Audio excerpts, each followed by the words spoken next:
Bismillahirrahmanirrahim. Yang terhormat kepada Dewan Juri Lomba Pidato Biografi PKS pada tahun ini, yang Anda hormati kepada seluruh panitia Lomba Pidato Biografi PKS pada tahun ini, dan teman-teman sebangsa dan setanah air yang insya Allah cintai.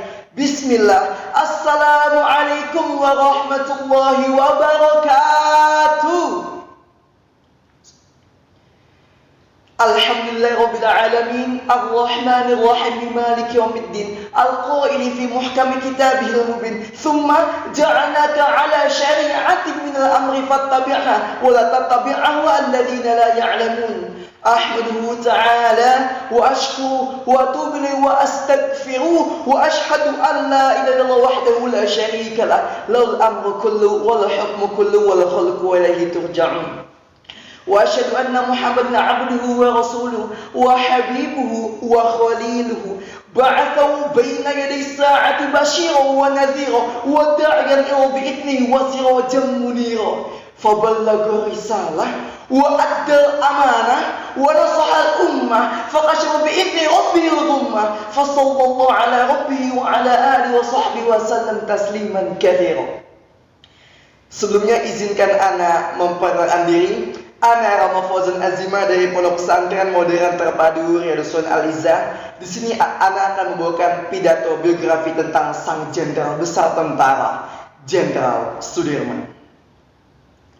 Robek-robeklah badanku, potong-potonglah jasad ini, tetapi kejiwa melindungi benteng merah putih akan tetap hidup, tetap menuntut bela siapapun lawan yang aku hadapi. Kalimat sakti yang dilontarkan oleh penggagas konsep gerilya yang mumpuni. Ketika itu beliau dalam keadaan lemah karena sakit akibat paru-paru yang hanya berfungsi satu bagian. Walaupun begitu, ia tetap turun terjun bergerilya.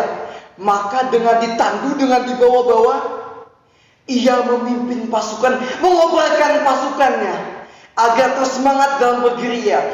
Kurang lebih selama 7 bulan ia berpindah-pindah dari hutan yang satu ke hutan yang lain, dari gunung yang satu ke gunung lain tanpa mengenal lelah. Dan di hadapan pasukannya ia selalu mengabarkan semangat, seakan-akan ia tidak merasakan sakit apapun. Karena bukan materi yang beliau kejar, atau bukan gaji yang besar, atau bukan fasilitas negara, toh dia pun gak digaji. Dan ketika itu Presiden dan Perdana Menteri sudah ditangkap dalam agresi Belanda militer kedua. Akhirnya, walaupun begitu, Pak Dirman tetap semangat bergerilya, memimpin semangat para pasukannya dengan pengejaran Belanda lewat darat dan udara. Di tengah kondisi beliau semakin mengkhawatirkan itu, sebenarnya banyak sekali pihak-pihak yang mengkhawatirkan atau menyarankan beliau agar berhenti bergerilya. Namun bukan Pak Dirman namanya. Beliau semakin gigih berjuang. Gak ada yang bisa memupuskan dan mematahkan semangat beliau. Beliau semakin gigih. Beliau gak peduli lagi kondisi kesehatannya. Karena bagi beliau lebih baik mati atau hancur daripada tetap dijajah. Ya, beliaulah saja yang gigih Jenderal Sudirman. Beliau lahir di Purbalingga, Jawa Tengah pada tanggal 24 Januari 1916. Ia berasal dari keluarga sederhana. Bapaknya bekerja di Kalibagor, Banyumas, dan ibunya keturunan Wedana, Rembang. Pak Dirman mendapatkan pendidikan formal di sekolah taman siswa. Kemudian ia melanjutkannya di HIK Muhammadiyah Solo, tetapi tidak sampai tamat. Ia juga aktif dalam pramuka Hizbul Waton di sekolah tersebut. Kemudian Pak Dirman mengabdikan dirinya menjadi guru di HIK Cilacap dan menjadi pemandu pramuka Hizbul Waton tersebut. Pada zaman penjajahan Jepang, Pak Dirman pernah menjadi anggota Badan Pengurus Makanan Rakyat dan Dewan Perwakilan Daerah Keresidenan, di mana di situ beliau mendirikan koperasi untuk menolong rakyat dari bahaya kelaparan karena kurang pangan.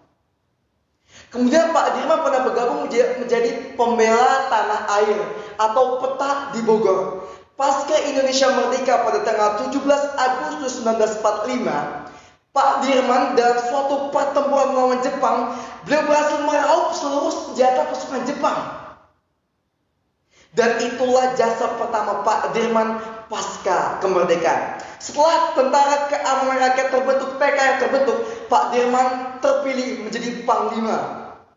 Setelah itu pada tanggal 2 November 1905 dalam konferensi TKR, beliau terpilih menjadi Panglima Besar TKR, Panglima Angkatan Perang Republik Indonesia. Dan terus karir atau jabatan Pak Dirman terus melejit dan puncaknya yaitu pada tanggal 18 Desember 1945 pangkat jenderal tersandang kepada Pak Dirman langsung oleh Pak Presiden. Jadi pangkat jenderal Pak Dirman dapatkan bukan dari akademi militer atau pendidikan tinggi lainnya, tapi karena prestasinya. Perundingan pun terus berlanjut. Akhirnya perundingan Ronyem pun terwujud pada tanggal 7 Mei 1949. Pada perundingan ini di mana Indonesia dan Belanda bersepakat untuk mengakhiri pertikaian yang selama ini terjadi. Dan ketika itu Presiden sudah dikembalikan ke ibu kota yang ketika itu masih Yogyakarta. Namun ini masih belum final dan Pak Dirman tuh belum fix gitu, belum yakin akan hasil perjanjian ini. Beliau tetap bersikeras melanjutkan perjuangan sampai Belanda benar-benar hengkang dari Ibu Pertiwi.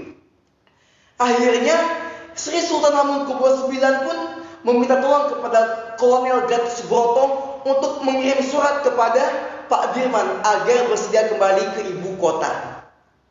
Akhirnya Pak Dirman pun luluh. Bagaimanapun perjuangan adalah jalan beliau dan kini beliau tahu bahwa perjuangan itu sudah mendekati akhirnya. Akhirnya untuk menyambut Pak Dirman kembali ke ibu kota, Sri Sultan Hamengkubuwono mengirimkan pakaian kebesaran. Namun dengan halus dan bijaksana Pak Dirman tolak. Beliau lebih segan memakai pakaian yang beliau pakai ketika keluar untuk begerlia dari ibu kota.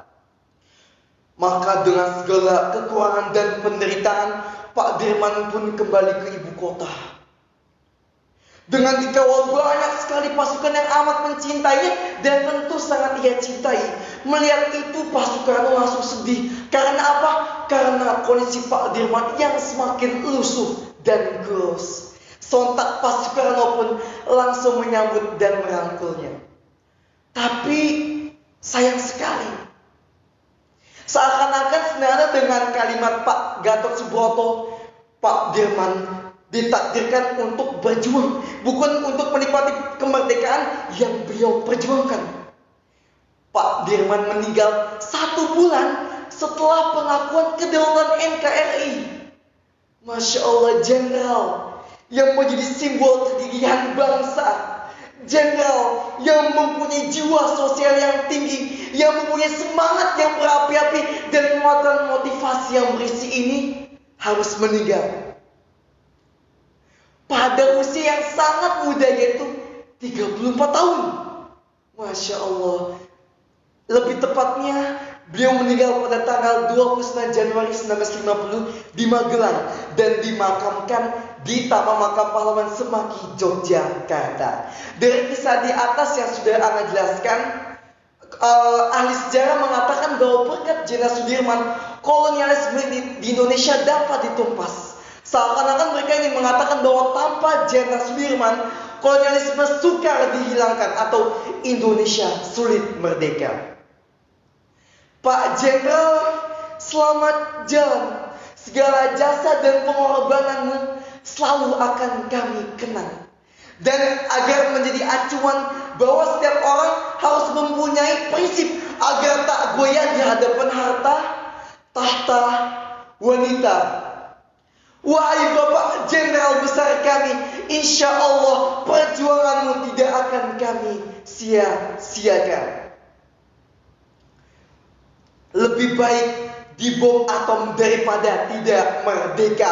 Merdeka, merdeka, merdeka. Baiklah, hanya ini yang bisa Ana sampaikan. Semoga bermanfaat. Marilah seluruh barisan badan berjuang sungguh-sungguh dan jangan membiarkan rakyat menjadi korban. Tertanda Jenderal Besar TNI Anumerta Raden Sudirman.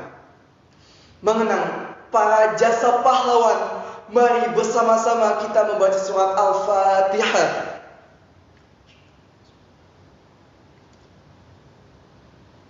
Selesai. Syukran wabillahi taufiq wa hidayah wa ridha wa inayah. Astaghfirukum istighfaf. Assalamualaikum warahmatullahi wabarakatuh.